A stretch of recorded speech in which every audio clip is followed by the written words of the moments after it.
Kenny, you just heard Eunice's report here on what's happening with China and those negotiations. The market impact has been, I don't want to call it a melt-up because it seems cliche, but there's no doubt that the market has been on this kind of like 30-degree up angle for the course of the last month or so now. Is it justified given what we know about trade with the U.S. and China?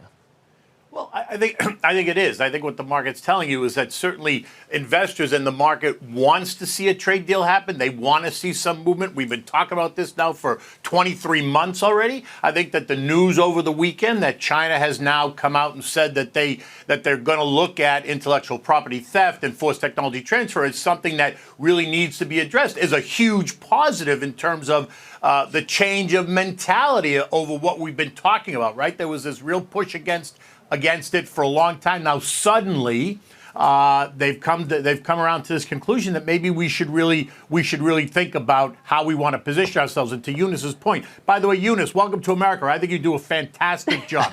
But to Eunice's point, I think it's important, right? China wants to make a deal. We want to move forward. The U.S. certainly wants to make a deal. So I think it's all good. And I think the fact that the recognition of this IP stuff over the weekend was a big move, at least for phase one, and then potentially a phase two into the new year. All right, so that's the big picture U.S.-China trade stuff. Let's take it down to the micro level. We've got some stuff out of Alibaba. They are gearing up for a big day tomorrow. That's when shares of the e-commerce giant officially begin trading with that listing in Hong Kong. Now, last week, the company announced the stock will be priced at 176 Hong Kong dollars per share, or about 22 U.S. dollars each. That would make Alibaba's listing the world's biggest so far in 2019 and will boost its cash hoard to more than $40 billion, second only to, yes, Apple. So, Eunice, we're going to start with you on this one here.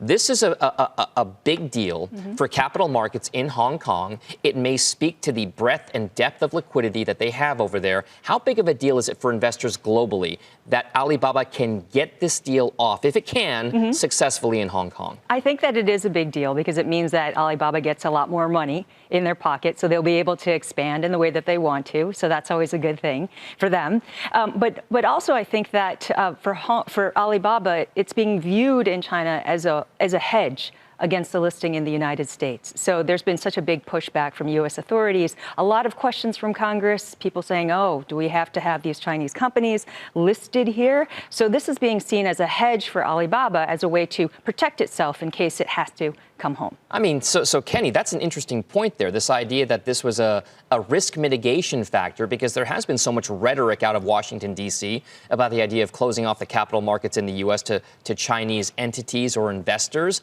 How big of a deal is this for Alibaba, and how big of a deal is this for the overall markets, especially given what we know now about those U.S.-China trade negotiations we just spoke about? Listen, it's clearly a big deal, but I think that talk coming out of Washington about limiting Chinese investments or limiting Chinese firms coming to America is completely against everything that, certainly capitalism stands for and this country stands for. So I think some of that is going to get lost in the conversation. But on the other hand, to your point, to Eunice's point about Alibaba creating kind of a hedge for themselves, right? And there's been talk about what are they going to do with that money? Is there going to be share repurchase in the United States to kind of minimize exposure in the U.S. and then bring ownership more back to that side of the world is a possibility. Certainly acquisitions, raising the dividend are all possibilities. And so it's going to be very interesting. $40 billion or $43 billion is a lot of money to figure out what we're going to do with. So it's going to be very interesting. But I do think, to Eunice's point, that it is a hedge for Alibaba to try to bring more exposure to that side of the world, to where really Alibaba is headquartered. All right, so we're going to give Eunice the last word here on the China discussions that we've been talking about. Before we let you go, the Hong Kong elections that just happened. Yeah. Is there any sense from you and your sources out there about what it's going to be like, the reaction from the mainland Chinese government about the statement that was made this past weekend? Well, they already have reacted. So what was interesting is, so we saw this landslide, which it's kind of an understatement to say it was a landslide. The pro-democracy camp picked up 17 out of the 18 districts, 263 seats, according to Hong Kong media, which is huge. The voter turnout was 71%.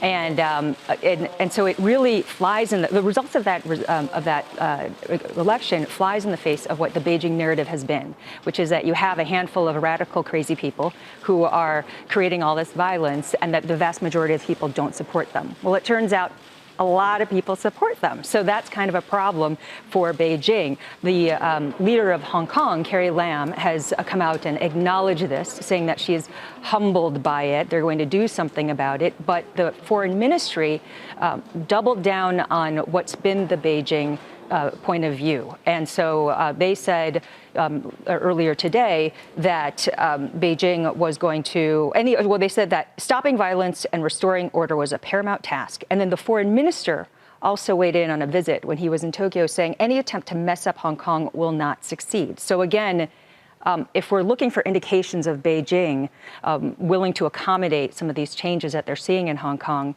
we're still looking. All right, still a lot of stuff to unpack over there. Eunice Yoon, thank you very much for all things East Asia this morning as well. Now, Kenny, stick around for a couple seconds here. Despite its window-shattering debut, Tesla CEO Elon Musk already touting the pre-orders for the Cybertruck. Now, in a tweet, he simply stated 200,000. Earlier tweets from Musk had pre-orders pegged at around 146,000, with 41% of those customers choosing the highest-priced tri-motor option. The numbers combine order figures with pre-orders, which are different from a final commitment to actually buy the vehicle. So, Kenny, I mean, this thing was panned, I wouldn't say universally, but by a lot of folks out there when it came out, regardless of what happened with the bulletproof armored glass. What exactly does this say about the environment in which Tesla shareholders now have to operate in?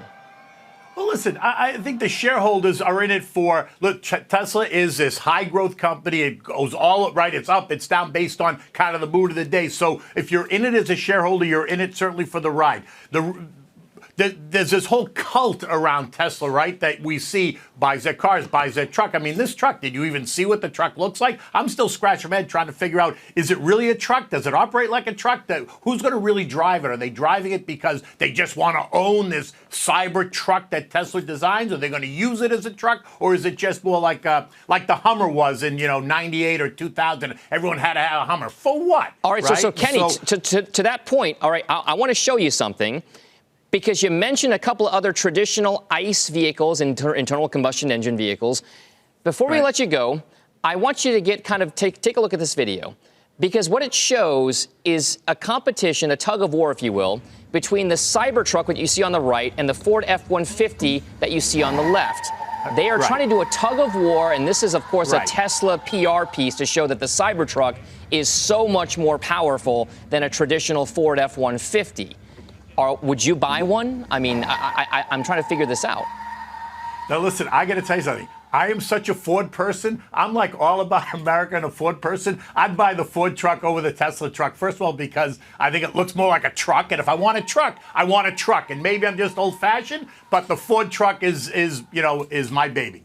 All right, so you're a Ford guy. I can appreciate that. And speaking of motor side of things, before you go, a very quick take on that Uber news out of London. Does this really affect Uber? And how much should shareholders worry about the fact that the London situation has not resolved itself in favor of Uber? Listen, I think it is an issue for Uber now, especially the fact that people are putting their pictures on other drivers' portals, and then who you're really getting in the car with, and it becomes a safety issue. And actually, as I hear this story unfold, I'm really curious. Could that happen here? What's the difference between the technology in Europe versus the technology in America? And could the same thing be happening in places like New York City, Chicago, or any of the big cities? So, yes, I think it's a problem. And until Uber comes out and defines it and says, look, this is how we've solved it. This is not going to happen. Safety is not an issue. And until they're able to do that, I think Uber's going to continue to come under pressure. They've got a lot of explaining to do.